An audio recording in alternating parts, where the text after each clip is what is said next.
La historia nos pertenece, nos otorga elementos para comprender el presente y, por lo tanto, actuar conscientemente en él. Interruptus.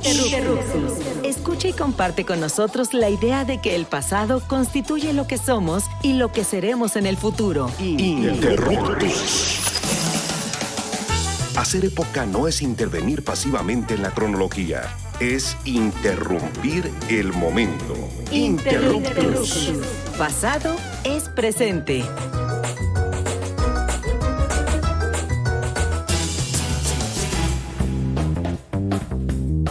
Hola, ¿qué tal?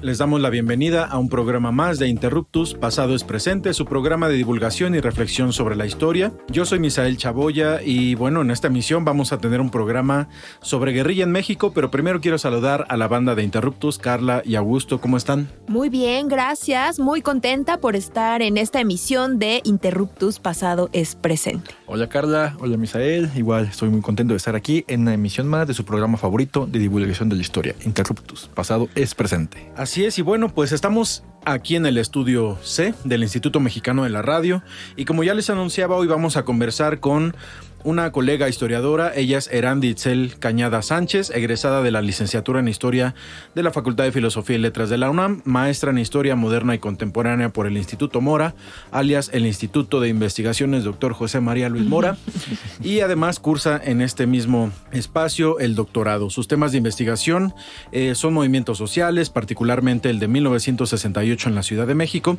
la representación de la Liga Comunista 23 de septiembre, que es justamente el tema del que vamos a hablar el día de hoy en la prensa, y actualmente trabaja temas de contrainsurgencia durante la década de los 70s.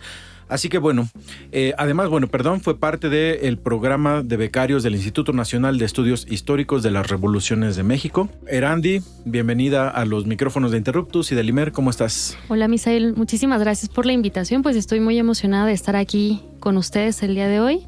Carla, mucho gusto, también Augusto, gracias, estamos bien. Maravilloso, pues yo quisiera que iniciáramos la conversación de hoy para entrar a este tema con el contexto en el que se creó, desarrolló la Liga Comunista 23 de septiembre. Sabemos que los años 60, 70 fueron complejos, hubo movimientos sociales que en su momento derivaron en esta opción pues de tomar las armas, ¿no? Como una vía para cambiar al país.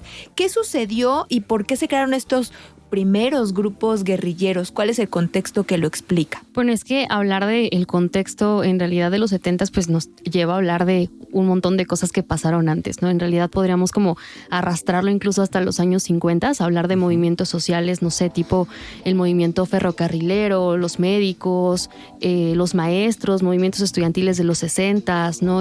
No nada más el 68, y que pues bueno, son movimientos estudiantiles y sociales que pues reclamaban de diversas demandas y que pues bueno, vieron agotadas las vías pacíficas de acción y que eventualmente, digo no todos, pero muchos de esos grupos organizados pues no ven otra forma que pues declarar la guerra al Estado, tomar las armas, irse a la clandestinidad y pues desde ahí exigir cambios drásticos en el sistema mexicano, ¿no? Por ejemplo, ¿cómo se construye un poco esta percepción de que no hay otra vía? ¿Qué es lo que observan en el Estado que pues consideran que no hay una forma pacífica o institucional de modificarlo? Bueno, es que justamente estos movimientos sociales y estudiantiles de los que hablaba yo hace un momento, pues bueno, agotaron, insisto, estas vías pacíficas como manifestaciones, mítines, marchas, volanteos, entre otras cosas, porque pues a cambio recibían pues golpes, represión, desapariciones. Ya encontramos desapariciones desde los años 50, los años 60, y entonces pues justamente por eso ellos toman la decisión de radicalizarse, ¿no? Y entonces, bueno, ya hablando de los 70, pues tenemos en los 70, ahora sí la llegada de un personaje pues bastante icónico, que por cierto no hace mucho falleció, que es este señor, el expresidente Luis Echeverría Álvarez, que también es ubicado por ser una persona sumamente represiva. Entonces ya en los 70 se van a conjuntar un montón de cosas que es lo que va a llevar a la vía armada, ¿no? Aquí es algo bien importante resaltar porque pues no se va a crear nada más un movimiento armado, ¿no? Van a ser un montón de movimientos armados que van a estar operando desde las localidades en Sonora, en Sinaloa, en Chihuahua, entre otros estados, ¿no? Y dentro de este contexto, ¿no? Pues tenemos uno entre todos, ¿no? Que es la Liga Comunista 23 de septiembre. Pues se habla mucho, ¿no? De este movimiento, quizá, ¿no? Como uno de los más organizados dentro de la escena de la guerrilla en México, dentro de los contextos urbanos e incluso, ¿no? Campesinos. ¿Cuál sería la diferencia, por ejemplo, ¿no? En cuanto a organización y orientación ideológica de la Liga Comunista con respecto a otras guerrillas en el ámbito urbano, ¿no? En esta década. Sí, bueno, aquí hay algo bien interesante con respecto a la Liga Comunista, porque la Liga va a ser una organización conformada por un montón de estos grupos que estaban operando desde sus espacios, digamos, como locales, ¿no? Uh-huh. Y entonces lo interesante de ellos es que cada uno tenía agendas independientes, tenían características también independientes, y una de las razones por las que deciden organizarse en la Liga es justamente unir fuerzas debido a que pues desde la localidad y desde la independencia pues bueno, no estaban como logrando tantas cosas. Entonces llegar a la organización de la Liga, que pues bueno, al ser muy diferentes entre ellos, pues digo, tampoco fue una tarea fácil, ¿no? Pero era dar una sola línea de acción para tener mayor alcance. O sea, esa va a ser la particularidad de la Liga. Oye, Randy, a mí me gustaría preguntarte sobre cómo aparece la Liga Comunista 23 de septiembre en los informes de inteligencia, ¿no? Que es la otra parte, digamos que como grupos clandestinos, finalmente ante la sociedad no aparecen visiblemente, pero sí para el Estado mexicano, ¿no? Y pues seguramente tú has tenido la oportunidad, además de la prensa, de revisar estos informes, ¿no? ¿Qué se sabe de sus integrantes? ¿Cómo se les busca? ¿Se les detiene? ¿Cómo se les desaparece además, digamos, como un grupo que es muy reconocido además por su nombre, ¿no? Que es un nombre que reivindica a su vez otro acontecimiento. Platícanos un poquito de eso. Sí, claro. Bueno, hablando un poquito de eso, claro que reivindica a otro movimiento armado que justamente es el movimiento 23 de septiembre, ¿no? Que es un movimiento de guerrilla rural, que es desde 1965 y sí se retoma desde ahí. Uh-huh. Y particularmente desde los informes va a ser algo bien, bien interesante porque va a haber muchísima inteligencia desde el Estado para poder no nada más ubicarlos, sino también para pues combatirlos y extinguirlos, ¿no? En el caso del Estado van a utilizar todos los recursos que tienen, van a crear grupos de contrainsurgencia especializados justo para infiltrarlos, para desde dentro ubicarlos, ¿no? Y detenerlos. Las detenciones, pues digo, variaban, ¿no? En muchas ocasiones eran desde operativos muy elaborados o en ocasiones los agarraban en las famosas repartizas, que es cuando la Liga se dedicaba a repartir el periódico Madera, que era su principal órgano de difusión, ¿no? O algunos otros operativos, digamos, como de menor elaboración, ¿no? Las desapariciones, digo, desafortunadamente hay muchísima detención-desaparición, ¿no? Que son básicamente agarraban a una persona, se la llevaban a una cárcel clandestina, en el mejor de los casos alguna dependencia de gobierno, ¿no? En muchas ocasiones se los llevaban a sótanos, en donde pues el objetivo principal era sacar información a toda costa. Vamos a tener muchos testimonios de tortura física, ¿no? De tortura psicológica, con la finalidad de que pues estas personas detenidas pues aventaran a otros compañeros y bueno, seguir como la línea. Desafortunadamente pues muchos de ellos no regresan, siguen actualmente desaparecidos, ¿no? Y las listas son bastante largas. Los que tuvieron suerte, si podemos llamarlo de esa manera, no fueron presentados ante la justicia de ese momento, digámoslo así mal y rápido, y fueron sometidos a un proceso. Algunos de ellos, insisto, corrieron la suerte de las amnistías que vienen ya eventualmente en los 80s, ¿no?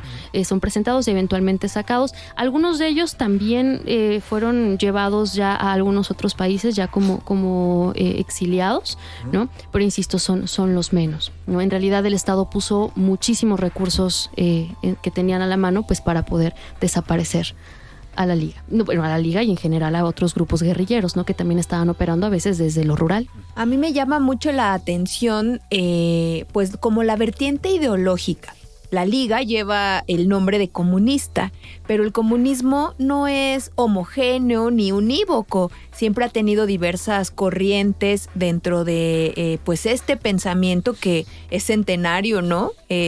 Pensar en cómo llegó a México, cómo fueron tomadas estas ideas, cómo van forjándose organizaciones. Yo quisiera que nos platicaras muy breve, por favor, en un minutito, qué significaba pues nombrarse comunista y cuál era su su proyecto de país?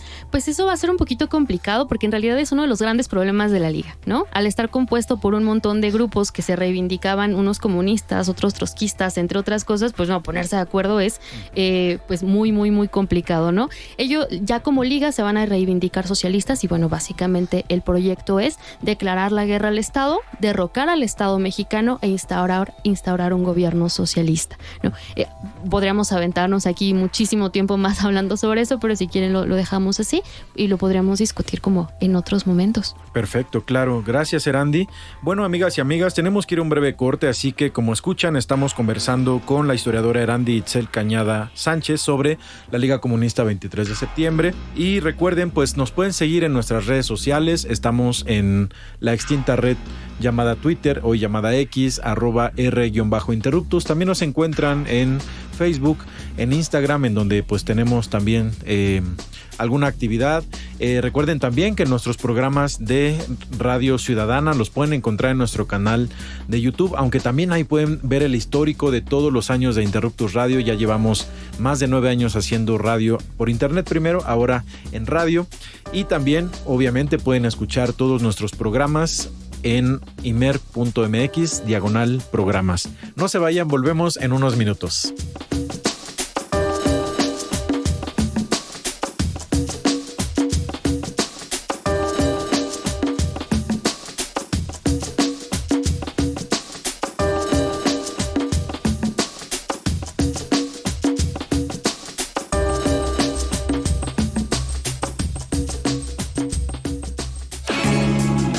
La historia es nuestra, porque la hacemos todos los días. En un momento continuamos. Interruptus. Pasado es presente.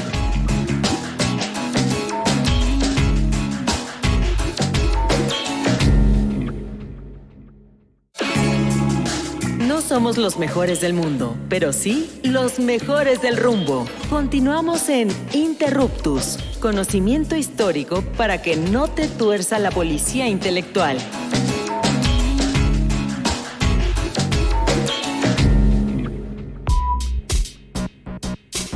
Amigas y amigos de Interruptus, regresamos al segundo bloque de nuestro programa. Recuerden que estamos conversando con la historiadora del Instituto Mora, Erandi Cañada, sobre la Liga Comunista 23 de septiembre. Y nos quedamos hablando un poco acerca de cuál era la perspectiva de país que tenían estos grupos. Buscaban derrocar al gobierno y pues seguro fueron fijando una estrategia. Tenían algunos ejemplos históricos, sin duda el ejemplo cubano fue muy importante, pero también quizá algunos otros ejemplos propiamente mexicanos, como las experiencias de la difusión de las ideas a través de la prensa. Y ya nos habías mencionado el famoso periódico Madera, que era su medio de difusión. Yo quisiera preguntarte un poco qué tan importante era para la organización este medio de difusión y pues qué tipo de artículos podríamos encontrar en esta publicación. Claro que sí, pues para ellos era sumamente importante porque era a través del cual ellos manifestaban pues justo cuáles eran sus proyectos, cuál era su ideología, ¿no? Lo que estaban ellos discutiendo en ese momento, y para ellos era sumamente importante que este tipo de material llegara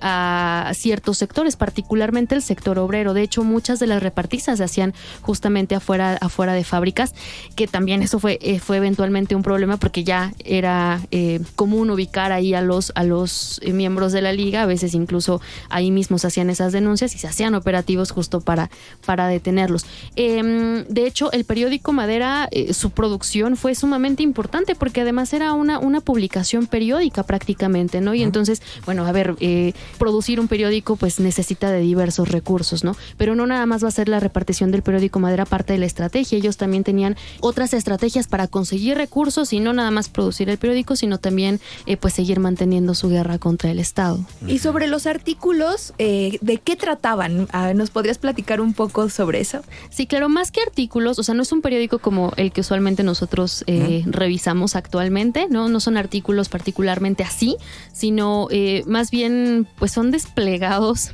pues un poco grandes. Como manifiestos. Sí, prácticamente. Políticos, ¿y tenían autoría? La verdad, clandestinos. Sí, es que justamente no había particularmente una persona que pusiera ahí su nombre diciendo yo escribí esto. En realidad, pues sí es prácticamente clandestino. Y sobre el financiamiento, ¿qué nos podrías decir? Puesto que, bueno, sabemos que una de las estrategias, ¿no?, que la Liga Comunista frecuentemente usó, y tanto la Liga como otros grupos guerrilleros, pues fue, por ejemplo, el secuestro. Tenemos el caso, ¿no?, del intento fallido de secuestro de Eugenio Garza Sada, de Aranguren en Guadalajara, ¿no?, y otros casos. Estas estrategias, ¿qué tan comunes eran, ¿no?, para llevar a cabo financiamientos para seguir llevando a cabo el programa, ¿no?, de la Liga Comunista? Pues en realidad fueron bastante usuales este tipo de estrategias, robo a bancos, secuestros, expropiaciones, como ellos lo denominaban.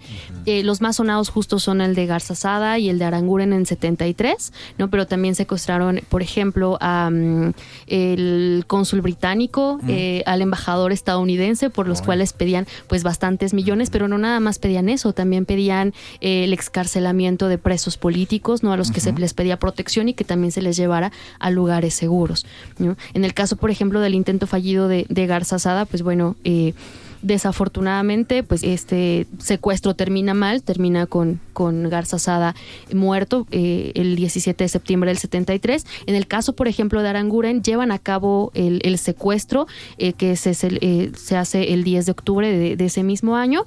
Exigen una recompensa a cambio de su liberación y al no cumplir o al no negociar el gobierno de Luis Echeverría Álvarez, la Liga Comunista pues ejecuta al empresario jalisciense y su cuerpo es hallado días después en la cajuela de un auto.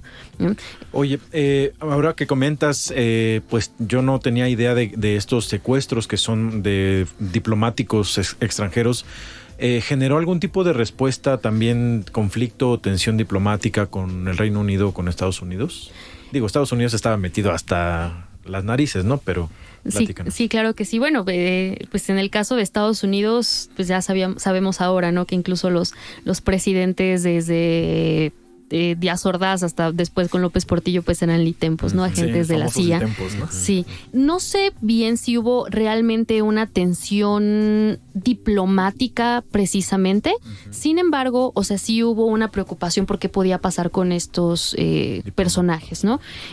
Lo cierto es que esto orilló a que el gobierno pues tuviera que negociar forzosamente para obtener la liberación. De hecho, una de las razones por las que se ejecuta a Aranguren es porque al no negociar el gobierno, pues entonces tienen que liberar a uno de los dos, ¿no? Porque el secuestro de Aranguren se da a la par del diplomático estadounidense y entonces al no poder obtener algo a cambio, pues entonces la Liga decide soltar a uno, que pues en este caso supongo yo que también estratégicamente hablando, ¿no?, es más conveniente soltar al extranjero y pues ejecutar al mexicano, ¿no? Sí, qué duro. Además, debió haber sido tomar ese tipo de decisiones en la clandestinidad, entre comillas. Bueno, yo siempre he tenido un poco la duda qué tan clandestinos eran, ¿no? Porque tú lo comentabas, estaban infiltrados, había expedientes completos seguramente de integrantes, se sabía quiénes eran, ¿no?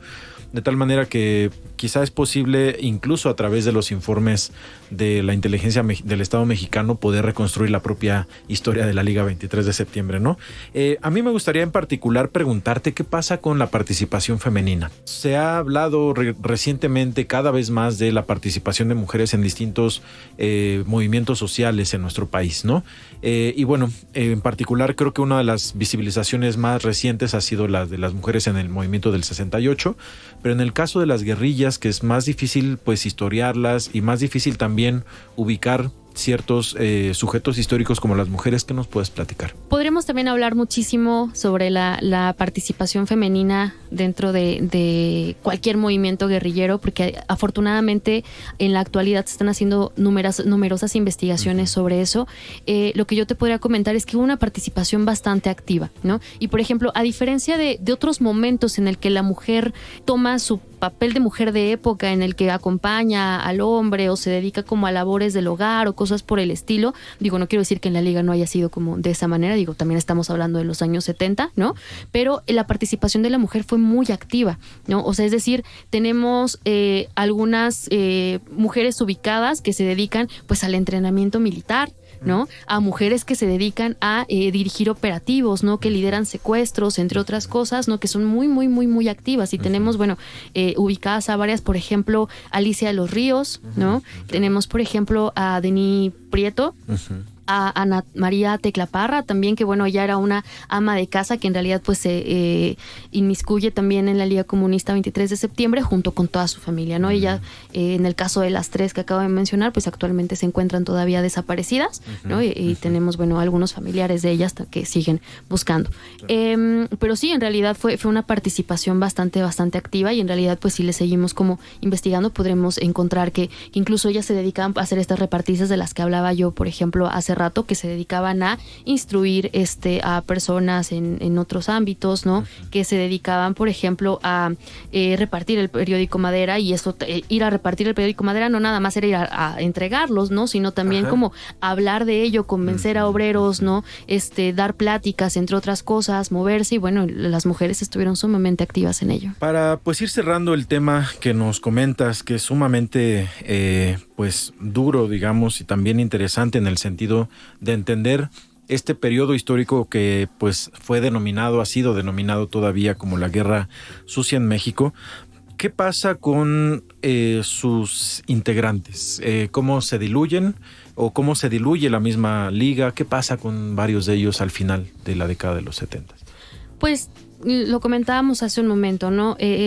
Muchos de ellos pues actualmente todavía están desaparecidos, ¿no? Muchos de ellos afortunadamente salen de las cárceles, ¿no? Y se integran, digámoslo así, como a la vida civil, ¿no?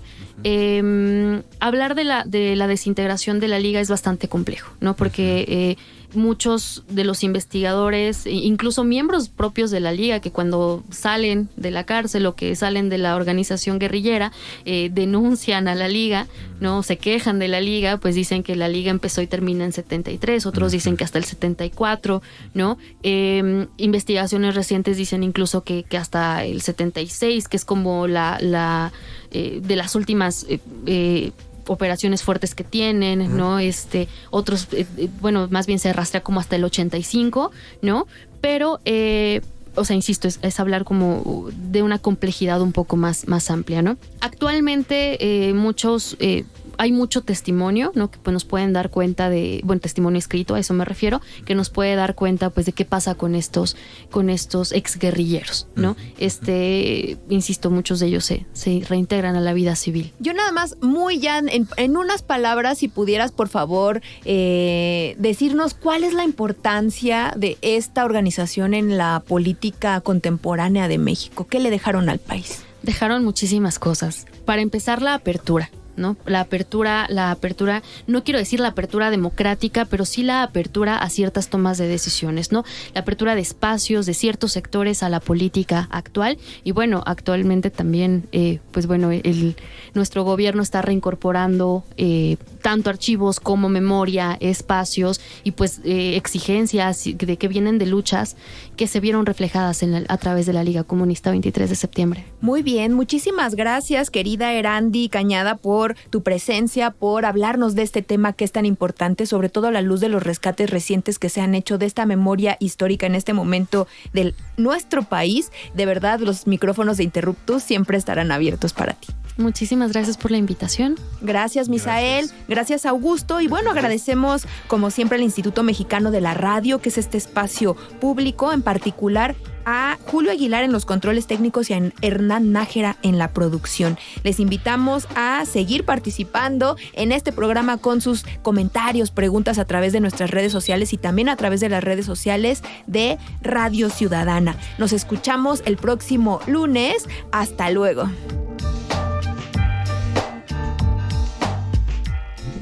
Interruptus.